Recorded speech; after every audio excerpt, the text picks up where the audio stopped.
السلام علیکم ورحمت الله وبرکاته. ملګرو که څوک تاسو ته په ناولدو نمبرانو ټلیفونان درکوي، تاسو تنګوي او تاسو هغه سړی نه پیژنئ، نو تاسو هیڅ مه پریشانه کیږئ. په دغه ویډیو کې به زه تاسو ته یوه طریقه در وښیم چې د هغې طریقې په ذریعه سره به تاسې وکولی شئ چې د هر چا له موبایل نمبره د هغه ټوله ډیټا راوباسئ چې دغه سړی څوک ده، د دغه سړي څه نوم ده، د پلار نوم یې څه شی ده، دغه سړی د کوم ځای ده، د دغه سړي شناخته کارت نمبر څه شی دی، او کوم چیرې د هغه نوره ډیټا راایستله بیا به تاسې وکولی شئ چې د هغه نوره ډیټا هم راوباسئ.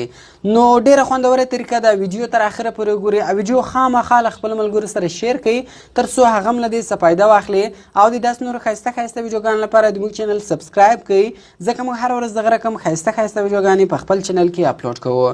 نو زه د ویډیو په طرف ویډیو شروع کوو. نو دې لپاره به تاسو اول په خپل موبایل کې یو اپلیکیشن را ډاونلوډ کړئ. د دغه اپلیکیشن نوم ده AF Tracker 2019. دغه اپلیکیشن په پلی سټور کې نشته او د دغه اپلیکیشن ډاونلوډ لینک ما تاسو ته د ویډیو په ډسکرپشن کې درکړی ده. نو دغه اپلیکیشن تاسو له هغه څخه په ډېرې اسانۍ سره ډاونلوډولی شئ. نو کله چې بیا تاسو دغه اپلیکیشن انسټال کړئ، نو سمپل به تاسو دغه اپلیکیشن خلاص کړئ. نو کله چې تاسو اول وار دغه اپلیکیشن خلاص کړئ، نو د دغه شکل دغه رقم راځي. ډېر اسانه ده. ګوره په دې کې دوه اپشنان دي. یو د سرچ بای نمبر، دلته تاسو د یو چا ډیټا د هغه په نمبر باندې راایستلی شئ، او دویم اپشن ده په دې کې سرچ بای CNIC. دلته بیا تاسو د یو چا ډیټا د هغه په شناخته کارت نمبر باندې راایستلی شئ. نو موږ راځو ګوره موږ غواړو چې د یو چا ډیټا د هغه په نمبر راوباسو. نو سمپله په دې سرچ بای نمبر باندې به تاسو کلیک وکړئ. کله چې تاسو په دې باندې کلیک وکړئ، ګوره پورته وایي انټر موبایل نمبر. دلته اوس تاسو د هغه چا نمبر ولیکئ، د هغه چا موبایل نمبر ولیکئ، د چا د نمبر ډیټا تاسو غواړئ راوباسئ. مثال تاسو ته څوک ټلیفونان درکوي، تاسو تنګوي، تاسو اوس هغه سړی نه پیژنئ، نو دلته به سمپل تاسو د هغه کس نمبر کې ولیکئ، نو د هغه ټوله ډیټا به تاسو ته راوباسي. نو زه هم دلته یو نمبر کلیکم او د هغه نمبر ډیټا راباسم.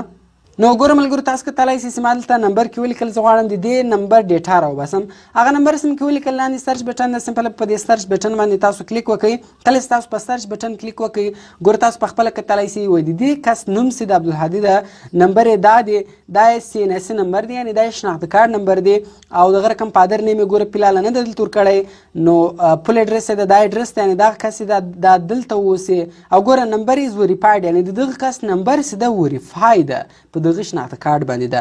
نو اوس که چیرې تاسو غواړئ چې د دې کس نوره ډیټا راوباسئ، چې دا کس نور کوم موبایلان استعمالوي، کوم موبایل نمبران استعمالوي، نو سمپله ګوره دا CNIC نمبر چې ده، یعنې دا شناخته کارت نمبر چې ده، دا به تاسو دلته کاپي کړئ. داسې کله هم تاسو کاپي کړئ، بیا بلته راسئ سرچ بای CNIC ته، او دلته به د دغه شناخته کارت نمبر کې ولیکئ، سرچ به کوئ. نو د ده نوره ډیټا به هم بیا تاسو ته راوباسي چې دغه سړی نور کوم موبایل نمبران استعمالوي. نو ډېر خوندور اپلیکیشن ده. تاسو په ډېرې اسانۍ سره اوس د هر چا له موبایل نمبر څخه د هغه ټوله ډیټا راایستلی شئ چې دغه سړی څوک ده، دغه سړي نوم څه شی ده، د پلار نوم یې څه شی ده، اډرس یې څه شی ده، شناخته کارت نمبر یې څه شی دی. نو په ډېرې اسانۍ سره تاسو اوس د هر چا ډیټا راایستلی شئ.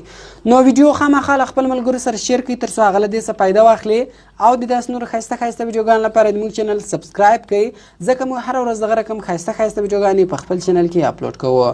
نو ملګرو ملاویږو په نور ښایسته ښایسته ویډیوګانو کې. د خدای په امان.